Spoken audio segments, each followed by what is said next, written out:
ఏంటంటే మీకు చిన్న క్లూ ఏంటంటే జనాలందరికీ అర్థమయ్యే భాషలో చెప్పాలంటే అలా గంగతో రాంబాబు అని ఒక సినిమా ఉంటుంది. అవును. అందులో బ్రహ్మానందం గారు మూత తెల్లారక మునిపై చచ్చిపోతే ఏమవుతుందో నెక్స్ట్ ఏమవుతుందో స్లైడ్లు రెడీ చేసుకుని కూర్చుని ఉంటారు. ఇలా ఒక 2-3 సంవత్సరాల క్రితం నుంచి పాదయాత్రలు మొదలెట్టి రాసిన స్క్రిప్టుల ప్రకారం వీళ్ళ టాస్క్స్ ఏంటంటే ఇది మీరు ఈ బేతాళ కథలు ఎప్పుడు ముగింపు అన్న కోణంలో కనుక ఆలోచిస్తే ఇంకొక ఇష్యూ అర్జెంటుగా దొరకాలి వాళ్ళ స్క్రిప్ట్ ప్రకారం. ఎందుకంటే మొదట్లో వరదలు బోట్లు అడ్డు పెట్టేశారు, అలాగే కాదంబరి నత్వాని జత్వాని అని ఇప్పటిదాకా, దాంతో పోలీసులు అందరినీ సస్పెండ్ చేయడం, తర్వాత పోలీసుల చుట్టూ అరెస్టులు, తర్వాత వల్లభనేని వంశీని, తర్వాత పోసాని కృష్ణమురళి అరెస్ట్ కారణం ఏంటి? ఇంకా ఉండండి సార్, ఇంకా అక్కడ దాకా వెళ్ళలేదు. ఇక్కడ ముందు ఈ విషయాలు వాళ్ళ గాబరా వాళ్ళ ఆతృత ఏంటంటే ఎవరిని దొరికితే ఆయన అరెస్ట్ చేసేసి సంతృప్తి పడిపోదాం అన్న దగ్గర రంగులు 3,000-4,000 కోట్ల దగ్గర అమాయకంగా చిన్నపిల్లని చేసి పవన్ కళ్యాణ్తో 199.50 లక్షలు అని చెప్పించడం, ఆడతారు ఏకంగా రోజమ్మని అరెస్ట్ చేసేస్తారు, ఇంక అయిపోయింది, ప్రపంచం తెరబడిపోయింది. దాని దగ్గర కాగ్ రిపోర్ట్ ప్రకారం యాక్యురేట్ ఫిగర్స్ని ఎప్పుడైతే ఎస్టాబ్లిష్ చేశారో గౌరవ అసెంబ్లీ వేదికగా, ఇవన్నీ గమనించిన తర్వాత మీరు అన్నట్టు లడ్డూలు స్టాంపేడ్లని ప్రతి దానికి ఒక డైవర్షన్ పాలిటిక్స్. ఇప్పుడు గోడ అడిపోయింది, అక్కడ 7 చచ్చిపోయారు, అక్కడ లడ్డూలు మనోడు వైకుంఠ ఏకాదశికి ఆ బిఆర్ నాయుడు సొంత తెలివితేటలు ప్రదర్శించిన పాపానికి అనవసరంగా చచ్చిపోయిన అభాగ్యుల్ని పరిరక్షించడానికి ఆల్టర్నేటివ్ మెకానిజం క్రియేట్ చేసుకుంటూ వస్తున్నారు.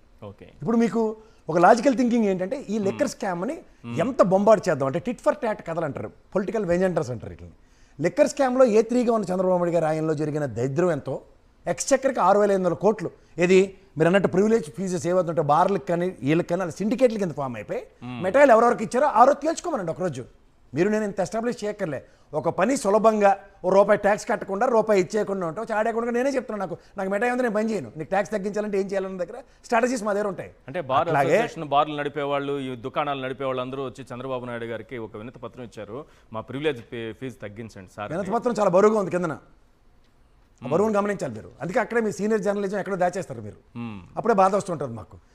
ఒక ఫీజు రద్దు చేసిన విషయంలో ఎక్స్చెక్కర్కి 6,500 కోట్లు నష్టం కలిగిందంటే దాని మీదే కదా సిఐడి ఎంక్వైరీ చంద్రబాబు నాయుడు గారు గవర్నమెంట్లో చేసిన అవకతవకలను ఎస్టాబ్లిష్ చేస్తూ ఒక consultant figure almost 25,000 crores establish చేసినప్పుడే కదా సిఐడి ఎంత ప్రొయాక్టివ్గా పనిచేసిందో గమనించగలిగాం.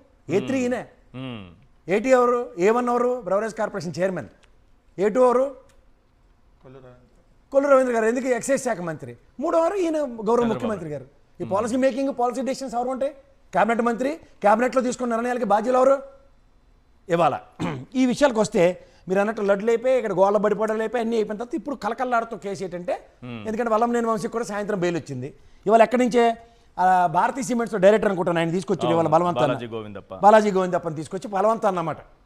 అంటే ఇంకెవడు ఇంకేదో కంపెనీలో పని చేయకూడదు, మనశ్శాంతిగా ఉండకూడదు, ప్రతిదానికి ఎక్కడో దేరవుతుంది. ఇప్పుడు ఈ గవర్నమెంట్లో నెక్స్ట్ మీకే ఉంటుంది దుకాణం, ఇటు చెప్పి మీరు కూడా ఇక్కడే పనిచేస్తారు కాబట్టి మీకు పేరు కూడా దేంట్లోనే వేసేస్తారు. ఆల్రెడీ డెఫమేషన్ కేసులు వేస్తారు కదా మీ మీద. అలాగే మీరు ఇంకోటి గమనించగలిగితే ఇక్కడ మీరు ఈ 6,500 కోట్లు ఎక్స్చెక్కర్కి నష్టం కలిగిస్తూ 25,000 కోట్లు uneven transactions were taken place in 14 to 19. ఇప్పుడు 19 to 24 మనం లిక్కర్ విషయం మాట్లాడదాం. అవును. బ్రెవరేజ్ కార్పొరేషన్ మనకి 20,000 కోట్లు అప్పిస్తానండి. 2 ఫేజుల్లో 4,000 కోట్లు ఇచ్చింది. మిగిలిన 12,000 కోట్లు ఎందుకు ఇవ్వలే? Liquor sales as per expectations. నేను గత డిబేట్లో సోదరుడు నాగార్జున యాదవ్ కూడా ఒక పర్ఫెక్ట్ డేటా పెట్టాడు. ఇదేంటో ఒక లెజెండో ఏదో అలాంటి గ్రూప్ పవర్ స్టార్ అనుకుంటా, దగ్గర 17,40,000 కేసులు ఎన్నో అమ్మారు. అవును. ఏది 19 to 24. అవును. ఇది వచ్చారకల్లా 17,40,000 17,480 కేసులు ఎన్నో అమ్మారు. ఏది 19 to 24. మీరు ఆ డిఫరెన్సెస్ ఒకసారి గమనించండి. అబ్నార్మల్ సేల్సా? ఇప్పుడు మన మాట స్పిరిట్ గవర్నమెంట్ వ్యాపారం చేయడానికి బ్రెవరేజ్ కార్పొరేషన్స్కి ఇస్తున్నాయి. ఇప్పుడు బ్రెవరేజ్ కార్పొరేషన్లో 20 ఉన్నాయి ప్రాణాలకు తెగించి, 14 ఏమో చంద్రబాబు గారి రైల్లోనే వచ్చాయి. ఒకటి 1971లో ఒకటి ఏడిసింది, రాజశేఖర రెడ్డి గారి గవర్నమెంట్లో 2 వచ్చాయి. ఇలా మీరు ఓవరాల్గా 20 బ్రెవరేజ్ కార్పొరేషన్స్ ఇక్కడ ఉన్న దగ్గర 19 to 24 కొత్త బ్రెవరేజ్ కార్పొరేషన్ ఏదైనా ఎస్టాబ్లిష్ అయిందో ఒకసారి చెప్పమనండి ఎవరైనా. ఉదాహరణకి మీరు ఇందాక ఇంట్రడక్షన్లో మేము చెప్పవలసిన మీరే చెప్పేస్తారు తెల్లగోను. 19 to 24 టెన్యూర్లో 4,380 ఉన్న లిక్కర్ షాపులు డౌన్ సైజ్ చేస్తే, అరే నా రేషన్ షాప్ పోయిందో లేకపోతే నాకు ఇది పోయిందో అని చెప్పి ఎవడన్నా బతిమాలుకొని నాకు డిపో పెట్టించుకోండి సార్, నేను కూడా లిక్కర్ షాపులు నడుపుకోవాలని బతిమాలి లంచం ఇవ్వడానికి ఛాన్స్ ఉంటుంది. గవర్నమెంటే పాలసీ తీసుకుని అందులో అబ్కారీ వ్యవస్థ నుంచి ఒక అధికారిని అందులో కూర్చోపెట్టి దగ్గర 4,000 మంది లేబర్ని అందులో కాటన్లు తెచ్చడానికి, కేసులు ఎత్తడానికి, లెక్కర్ సప్లై చేయడానికి 4,000 మందిని ఆనరేమో లేకపోతే whatever you name it as exchequer నుంచి జీతాలు ఇచ్చి పనిచేస్తుంది. ఇవాళ వాళ్ళందరినీ ఎత్తేసారు ఇవాళ ఉద్యోగాలు వాళ్ళకి. సో ఇంత ప్రొయాక్టివ్గా గవర్నమెంట్ పనిచేసినప్పుడు మీకు చెప్పిన బ్రాండ్లు ఎప్పుడు ఎస్టాబ్లిష్ అయ్యి వెంకటరెడ్డి 3 ప్రెస్ మీట్లు పెట్టాడు నాకు తెలిసి దాని మీద అనర్గళంగా నాకని ఎక్కువ మాట్లాడాడు ఆ విషయాల్లో. ఎప్పుడైతే మీకు ఆ బ్రెవరేజ్ కార్పొరేషన్లో ఏవైతే బ్రాండ్లు, ఎందుకంటే స్పిరిట్ ప్రభుత్వమే వ్యాపారం చేస్తుంది అమ్మి ఇచ్చే కార్యక్రమం అబ్కారీ వ్యవస్థ నుంచి, వాళ్ళ పర్యవేక్షణలో ఉన్నప్పుడు దాని రేటు 100 రూపాయలు వస్తూ బయటికి వెళ్ళినప్పుడు 150 రూపాయలకి అమ్మాలి. ఓకే, వీళ్ళు ఏడు పంత ఏంటంటే ఆ క్యాష్ రూపంలోనే సేల్స్ జరిగాయి. ఇప్పుడు నాకు తెలిసి నరేంద్ర మోడీ గారు డిమానిటైజేషన్ తర్వాత నోట్లు అన్నవి పూర్తిగా రద్దు చేసి లేదు కదా. మనం 10 ఏటీఎంలు ముష్టి వల్ల తిరిగితే ఒక ఏటీఎంలో డబ్బులు దొరుకుతున్నాయి కదా. అవును. ఈ ప్రభుత్వ ఉద్దేశమే 19 నుంచి 24 లెక్కర్ని నియంత్రిద్దాం అన్న దగ్గర సరౌండింగ్స్లో ఏటీఎంలు పనిచేయనప్పుడు, కార్డులు అక్కడ యాక్సెప్ట్ చేయనప్పుడు వాడి క్యాష్ ఎక్కడి నుంచి వస్తుంది? పైపచ్చు ఒక అనానమస్ ప్రైస్ని కూడా గవర్నమెంటే ఫిక్స్ చేసినప్పుడు వాడు కొనుబడి రోజు కోటర్ తాగేవాడు వారంకి ఒకసారి తాగే పరిస్థితి నెలకొల్పినప్పుడు నియంత్రణ తీసుకుందా ప్రభుత్వం, లేదంటే వెచ్చలవిడితనానికి వెసులుబాటు వచ్చిందా? పక్కన మీకు పెర్మిట్ రూములు ఇస్తేనే మిఠాయి కార్యక్రమం ఉంటుంది. పర్మిట్ రూములు తీసేసింది. మద్యం దుకాణాలని 33% తగ్గించింది. 43,000 బెల్ట్ షాపులు లేకుండా చేశారు. ఇన్ని చేస్తే ఎక్కడి నుంచి ఒక్క డిస్టిలరీకి కూడా కొత్తగా అనుమతి ఉన్న 20లో ఒకటి కూడా కాదు. వైఎస్ఆర్సీపీ హయాంలో ఒకటంటే ఒకటి కూడా రాలేదు. మరి అదే చెప్తుంది సార్. ఇప్పుడు మనం చేయను వాడి అవ్వన పెళ్లికి బాజాలు కొడితే ఏంటి సౌండ్లు తప్పరు, ఎందుకు కొడుతున్నారని ప్రతి వాడు ఇసుగుపడరా. వీళ్ళ బాధ అంతా ఏంటంటే క్యాష్ తీసుకెళ్లారు సార్. నిజమే. ఇప్పుడు ఏమైనా 6,500 కోట్లు మీలాగా ఏమైనా రద్దు చేశారు ఫీజులు? ఎక్స్చెక్కర్కి డబ్బులు వచ్చే కార్యక్రమం పెట్టారు. ఇప్పుడు ఉదాహరణకి నేను షాప్కి వెళ్ళాను సార్, మీరు వస్తువుని డిజిటల్ రూపంలో కొన్నారు, నేనేమో క్యాష్ ఇచ్చి కొన్నా. అదేంటి ఈ ప్రసాద్ గడి క్యాష్ ఇచ్చాడు కాబట్టి ఓనరు ఆ క్యాషియర్ ఇడు కొల్లేడు అయిపోయారు, మొత్తం డబ్బులు ఎత్తేస్తున్నారంటే ఆడికి 100 రూపాయలకి 10 సామాన్లు అమ్మరా అని చెప్పినప్పుడు వాళ్ళు లెక్క ఏం చెప్తాడు? సార్ నేను 10 వస్తువుల్లో 6 వస్తువులు క్యాష్కి అమ్మాను, 4 డిజిటల్ ట్రాన్సాక్షన్తో అమ్మాను, ఇలా ఎస్టాబ్లిష్ చేసి చెప్తాడు. ఆడికంటే ఈ క్యాష్ అన్నది అంటే మరి అబ్కారీ వ్యవస్థలో ఉన్న వాళ్ళందరూ ఆ రోజు ఏమైనా మర్చిపోయారు సార్ ఏం జరిగిందో? ఎందుకంటే ఇవాళ నాకు తెలిసి నేను ఆంధ్రప్రదేశ్లో పర్యటిస్తున్నప్పుడు నేను చూశాను కూడా అక్కడ. సే ఫర్ ఇన్స్టెంట్ నిన్న సేల్స్తో ఇవాళ కంపేర్ చేస్తే మధ్యాహ్నం 11 గంటలకు 12 గంటలకు సేల్స్ చేస్తే తాళం పెట్టుకు వెళ్ళిపోయాడు రిజర్వ్ బ్యాంక్ గవర్నర్ లాగా. కరెక్ట్. అది సాయంత్రం 6-7 దాకా కూడా కూర్చోవలసిన అవసరం ఉండేది కాదు. సో ఇలాంటి పరిస్థితుల్లో అన్అవాయిడబుల్ సర్కమ్స్టాన్సెస్లో అసలు ఇవాళ జగన్మోహన్ రెడ్డి ప్రభుత్వం ఓడిపోవడానికి కూడా liquor is one of the reason. వెచ్చలవిడిగా దొరకట్లేదని. సంక్షేమ పథకాలు అంతున్నాయి, డబ్బులు జేబులో ఉన్నాయి, ఖర్చు చేయడానికి మా దగ్గర లెక్కర్ షాపులు లేవని బాధగా ఓట్లేదు. ఇది కూడా గమనించమనండి. ఇది వన్ ఆఫ్ ద రీజన్స్ అన్నప్పుడు వీళ్ళు టాలరెన్స్ ఏముంది?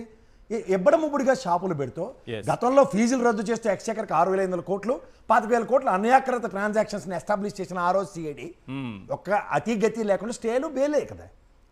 స్టేలు బెయిల్ మీద ఉన్నప్పుడు ఏ రోజు ఈ రోజు దాకా జరిగిన ఎన్ని కేసులు ఉన్నాయో, ఎన్ని మీద స్టేలు ఉన్నాయో, ఎన్ని బెయిల్ ఉన్నాయో దాని మీద డిబేట్ పెట్టండి, గంటల కూర్చొని ఇది మాట్లాడుతూ ఉంటాం. మీకు ఇంకోటి చెప్తున్నా, ఇవాళ దీన్ని ఈడీకి ఇద్దామన్న ప్రతిపాదనలు వస్తున్నాయంటే యాజ్ యూజువల్ సిట్ సభకు నమస్కారం అని అర్థం కదా. ఆంధ్రప్రదేశ్ ట్రాక్ రికార్డులో సిట్లతో ఏది అవుట్కమ్ ఉండదని అర్థం. నాకు గౌరవ డిపార్ట్మెంట్ మీద చాలా రెస్పెక్ట్ ఉంది. ఒకవేళ చేద్దామన్నా వాస్తవికత ఎప్పుడు దూరంగానే ఉంటున్నాయి అవి. ఎందుకు? అవాస్తవాలను ప్రజలకు పరిచయం చేయాలి కాబట్టి. అవాస్తవాలు ఉన్నప్పుడు ఏం చేస్తారు? అరే మాత కావట్లేదు బై ఈడీని పిలండి అని. ఈడీ కూడా ఏముంది? ఢిల్లీ లిక్కర్ స్కామ్లో ఒక్క రూపాయి పట్టుకోగలిగింది cash, liquid form of the cash. మాటలు మాత్రం 150 కోట్లు 200 కోట్లు వాళ్ళ ప్రభుత్వాలన్నీ దింపడానికి ఉపయోగపడ్డాయి. ఇక్కడ మీరు ఒకటి గమనించండి. ఇక్కడికి ఇందులో అసలు సెన్సిటివ్ పాయింట్ అక్కడ ప్రైవేట్కి అప్పగించడంలో జరిగింది, ఒక స్కామ్ జరిగింది అంటున్నారు. ఇక్కడ ప్రైవేట్ చేతుల నుంచి ప్రభుత్వం తీసుకుంది. అది ఇక్కడ అందులో నాకు తెలిసి ప్రభుత్వం ఏదైనా ఇప్పుడు ఆప్కో వస్త్రాలు అమ్ముతున్నారండి. ఆప్కో వస్త్రాలు తయారు చేసి కొని వచ్చేది దగ్గర ఏడన లంచం ఉందా? ఇది చెప్పమనండి ప్రజలకి. ఆప్కో ఫ్యాబ్రిక్స్ లో దొరుకుతున్న బట్టలలో అక్కడ ఐఆర్ఆర్కీస్ ఉన్నారు, ఆప్కో చైర్మన్ కూడా ఉంటాడు. ఎవడోడికి మెటాల్ ఇచ్చి డబ్బులు వ్యాపారం చేస్తాడో ఒకసారి చెప్పండి. ఆప్కో అంత రాష్ట్రం అంతా ఉన్నాయి కదా 2 రాష్ట్రాల్లో. మీకు ఇంకో చిన్న విషయం చెప్తాను. ఇక్కడ ఇలా అతి తెలివితేటలు ఏంటంటే కోర్టు ఆపరేషన్లు ఎలా ఉంటాయి మీకు చెప్పనా? ఎక్కడ ఏమీ లేకుండా తగుదనమ్మా అని విజయసాయి రెడ్డి బయటకు వచ్చి 100 కోట్లు వీళ్ళకి రాజకేశ్వర రెడ్డికి నేను అప్పిచ్చాను మొదలెట్టాడు ఈ వ్యాపారానికి సంబంధించి. ఈ క్లూ ఎక్కడి నుంచి వస్తుంది? ఇప్పుడు మీరు నేను డిబేట్కి వచ్చే ముందు 10 రూపాయలు నేను సోడా తాగి వస్తాను అన్నప్పుడు ఇచ్చాను అనుకోండి. ఈ డిబేట్లో నేను హైలైటెడ్ పాయింట్ కింద చెప్తున్నానంటే ఏమైనా అర్థం ఉందా? దాంట్లో సబు సందర్భం ఉండాలి అక్కర్లేదా? కాదు, నిజంగా సిఐడి ఎంక్వైరీ అయినప్పుడు లోపల తాగడానికి చెప్పి తాగొచ్చు కదా. బయటకు వచ్చి ప్రశ్న ముఖ్యంగా 100 కోట్లు ఇచ్చినట్టుగా ఉన్నాను, ఆ ట్రాన్సాక్షన్ మళ్ళీ నాకు డబ్బులు వస్తాయట. ఎలా వస్తాయి సార్? రైట్ అంటే క్లూలు ఇవ్వడం అన్నమాట.